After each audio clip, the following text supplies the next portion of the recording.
Olá! Você, estudante, técnico de enfermagem ou enfermeiro, já ouviu falar sobre DVE?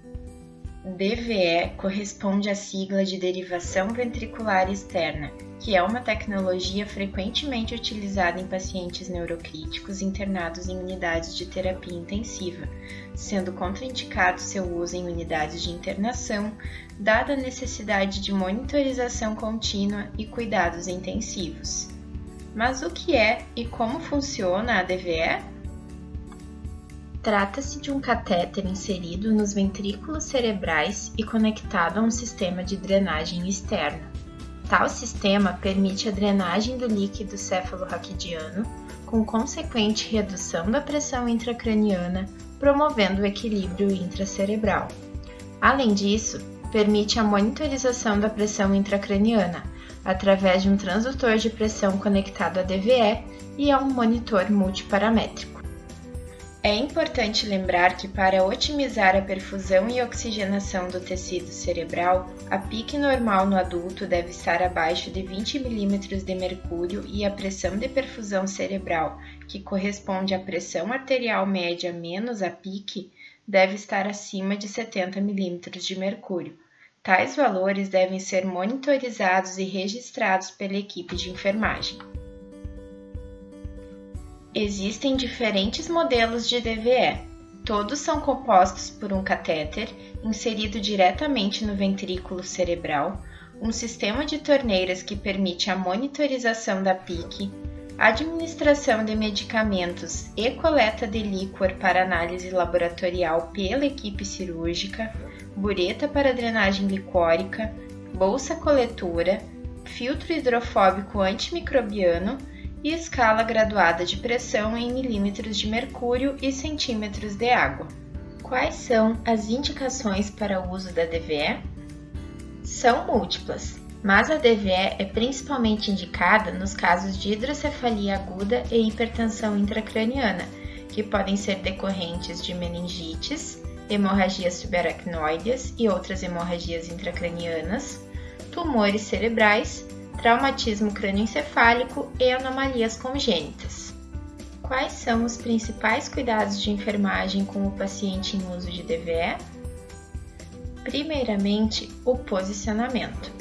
O paciente deve estar em posição neutra no leito, mantendo alinhamento cervical para otimizar o retorno venoso e com a cabeceira elevada a 30 graus ou mais, a não ser que haja contraindicação pela equipe de neurocirurgia. A DVE deve ser posicionada pelo enfermeiro, que deve realizar a medida do ponto zero. O ponto zero corresponde ao nível do forame de Monro, cujo referencial anatômico é o meato acústico externo. Após a medida do ponto zero, a DVE deve ser posicionada e fixada na altura de escoamento prescrita pelo cirurgião. Por exemplo, a DVE deve ficar 10 cm acima do ponto zero. Nesse caso, o enfermeiro posiciona a bureta móvel ao nível prescrito, conforme a escala graduada do sistema. Alguns modelos de DVE não possuem bureta móvel, de forma que a medida precisa ser feita de forma manual com o auxílio de uma régua. O sistema deve ser verificado pelo menos uma vez ao turno, sendo importante orientar a equipe que o sistema precisa ser revisado sempre que ocorrerem alterações na cabeceira para realizar procedimentos, como banho de leito, exames, transporte intra-hospitalar, mobilização, entre outros. O curativo deve ser realizado pelo enfermeiro com técnica séptica, utilizando a cobertura padronizada pela instituição. No caso de uso de gás estéril, a troca deve ser realizada uma vez ao dia. Quando utilizada a película ou filme transparente, a troca pode ser realizada semanalmente. Em ambos os casos, o curativo deve ser trocado antes do prazo em caso de sujidade externa e descolamento. Ao realizar o curativo, o enfermeiro deve observar a aparência da ferida operatória e inserção do catéter, e atentar para a ocorrência de sinais flogísticos, como vermelhidão e presença de exudato. Observar também se há extravasamento de líquor e tracionamento do catéter. Nesses casos, o enfermeiro deve registrar as alterações no prontuário do paciente e comunicar à equipe médica. A bolsa coletora deve ser esvaziada quando o conteúdo em 2/3 ou 3/4 de sua capacidade. O enfermeiro deve realizar o procedimento utilizando técnica asséptica. A monitorização de pique pode ser realizada através da conexão de um transdutor de pressão preenchido com solução salina ao sistema de DVE e a um monitor multiparamétrico. Para a medida exata da pique, o sistema deve ser fechado para a drenagem. Deve-se observar o formato de onda da curva de pique para assegurar que o valor obtido corresponde à realidade, conforme elucidado nas imagens. Atenção! O clampeamento do sistema está indicado no caso de transporte intra-hospitalar, realização de procedimentos com alteração na altura da cama e cabeceira e mobilização do paciente. Porém, o clampeamento só é seguro em condições clínicas favoráveis, ou seja, com pressão arterial média superior a 80 mm de mercúrio, pressão de perfusão cerebral maior que 70 mm de mercúrio e pique menor que 20 mm de mercúrio.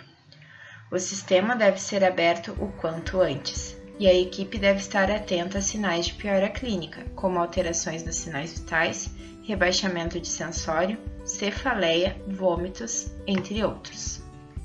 Por fim, é importante registrar o volume de líquor drenado a cada 6 horas. O fluxo de drenagem deve ser observado e a equipe deve estar atenta a sinais de obstrução do catéter.